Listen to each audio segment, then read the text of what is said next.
নিজের বিয়ের মেকআপ আমি নিজেই কিভাবে করেছিলাম চলো আজকে তোমাদের সাথে শেয়ার করি। বিয়ের মেকআপটা নিয়ে আমি এমনি একটু নার্ভাস ছিলাম, তার মধ্যে শেষ মোমেন্টে আমার কলকা আর্টিস্টও সেদিন আসেনি।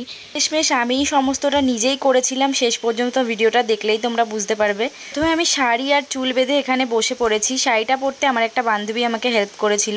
তারপর একে একে মেকআপের স্টেপগুলো ফলো করছি। গোধূলি লগ্নে আমার বিয়ে হওয়ার কথা ছিল, কিন্তু গায়ে হলুদ হতে হতেই এতটা সময় চলে গেছিল যে সাজতে বসতেই আমার অনেক লেট হয়ে গেছিল। একটু নিরিবিলি সাজবো ভেবেছিলাম, কিন্তু গেস্টরাও একে একে চলে আসছিল। সব কিছু সামলেই জাস্ট কোনো মতে মেকআপটা করেছি। তোমাদেরকে ঠিকভাবে মেকআপটা শেয়ারও করতে পারলাম না। কি প্রোডাক্ট আমি ইউজ করেছিলাম চলো সেটা শেয়ার করে দিই। গুড ওয়াইবসের আমি টোনার ইউজ করেছিলাম। সুইস বিউটির একটা ইলুমিনেটিং হাইলাইটিং প্রাইমার ইউজ করেছিলাম। আর ফাউন্ডেশন আমি রিকোডের ইউজ করেছিলাম, যেটা শেড ছিল 02। তোমরা হয়তো বললে বিশ্বাসও করবে না, আমি আমার আই মেকআপটা জাস্ট 5 মিনিটের মধ্যে কমপ্লিট করেছিলাম। একদম সিম্পল আর নিউডের মধ্যেই আই লুক রেখেছিলাম।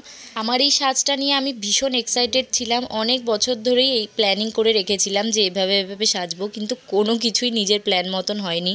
একদম সিম্পলভাবে আর কম মেকআপ ইউজ করেই আমি আমার বিয়ের লুকটা কমপ্লিট করেছিলাম। আর আমি লুজ পাউডার এখানে এনভায়ারবেড ইউজ করছি। ফেস মেকআপ আমার পুরোটাই কমপ্লিট হয়ে গেছে। রিকোডের এই ফাউন্ডেশনটা ভীষণ ভালো একটা ফাউন্ডেশন, একদম 5 মিনিটেই তোমাদের একটা গ্লোই বেস দেয়।